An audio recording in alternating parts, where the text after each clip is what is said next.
हमारी पाठ्य पुस्तक है बसंत। बसंत में आज हम पढ़ेंगे पाठ 8 शाम एक किसान। ठीक है, ये एक कविता है। इस कविता को आज हम पढ़ेंगे। इस कविता में एक किसान है, ठीक है, उसके बारे में बताया गया है। प्रस्तुत जो पंक्तियां हैं उनमें कवि ने विभिन्न रूपकों का परिचय देते हुए प्राकृतिक उपादानों का वर्णन किया है। ठीक है, आकाश का साफा बांध कर सूरज की चिलम खींचता बैठा है पहाड़, घुटनों पर पड़ी है नदी चादर सी, पास ही दहक रही है पलाश के जंगल की अंगीठी, अंधकार दूर पूर्व में सिमटा बैठा है भेड़ों के गल्ले सा। तो इन पंक्तियों में कवि बता रहे हैं कि कवि को पहाड़ किसी किसान की तरह लग रहा है। इसमें कवि जो बता रहे हैं कि जो पहाड़ है, ठीक है, वो कैसा लग रहा है, एक किसान की तरह लग रहा है जो कि आकाश का साफा बांधकर बैठा है। ठीक है, पहाड़ कैसा लग रहा है, एक किसान की तरह लग रहा है और ऐसा लग रहा है कि वो आकाश का साफा बांधकर बैठ गया है। वह सूरज को चिलम की तरह पी रहा है, कि वो ऐसा लग रहा है कि सूरज को चिलम की तरह पी रहा है।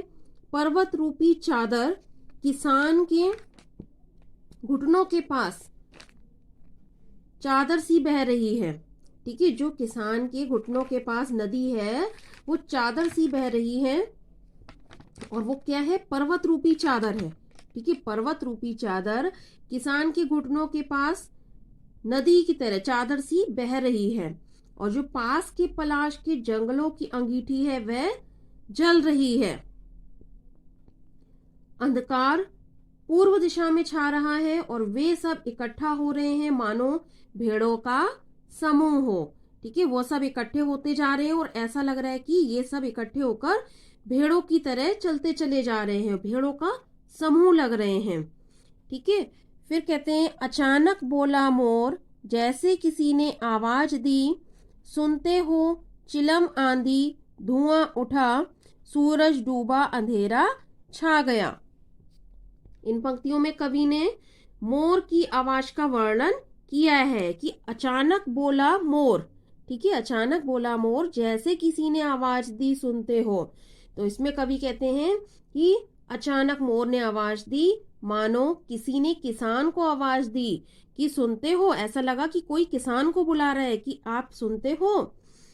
किसान के हाथों से चिलम गिर जाती है, धुआं उठता है, सूरज डूब जाता है और आकाश में अंधेरा छा जाता है। जब वो चिलम गिरती है तो क्या हो जाता है, एकदम से धुआं उठता है और सूरज डूब जाता है और आकाश में अंधेरा छा जाता है। कवि सर्वेश्वर दयाल सक्सेना जी ने किसान के रूप में जाड़े की शाम के प्राकृतिक दृश्य का चित्रण किया है। ये कविता कवि सर्वेश्वर दयाल द्वारा लिखी गई है, रची गई है ये कविता। और इसमें उन्होंने जाड़े की शाम का प्राकृतिक जो दृश्य है उसका चित्रण किया है। इस प्राकृतिक दृश्य में पहाड़ बैठे हुए एक किसान की तरह दिखाई दे रहा है। आकाश उसके सिर पर बंधे साफे के समान, पहाड़ के नीचे बहती हुई नदी घुटनों पर रखी चादर सी, पलाश के पेड़ों पर खिले लाल फूल जलती अंगीठी के समान, पूर्व क्षितिज पर घना होता अंधकार झुंड में बैठी भेड़ों जैसा और पश्चिम दिशा में डूबता सूरज चिलम पर सुलगती आग की भांति दिख रहा है। यह पूरा दृश्य शांत है। अचानक मोर बोल उठता है कि आपने आवाज सुनी है, क्या आपको किसी ने आवाज लगाई है। इसके बाद यह दृश्य घटना में बदल जाता है। चिलम उलट जाती है, आग बुझ जाती है, अंधेरा छा जाता है, सूरज डूब जाता है, शाम ढल जाती है और रात को अंधेरा छा जाता है। तो इस कविता में सर्वेश्वर दयाल जी ने शाम का वर्णन किया है, जो जाड़े की शाम है। ठीक है, उसका प्राकृतिक दृश्य का चित्रण इसमें उन्होंने किया है। ठीक।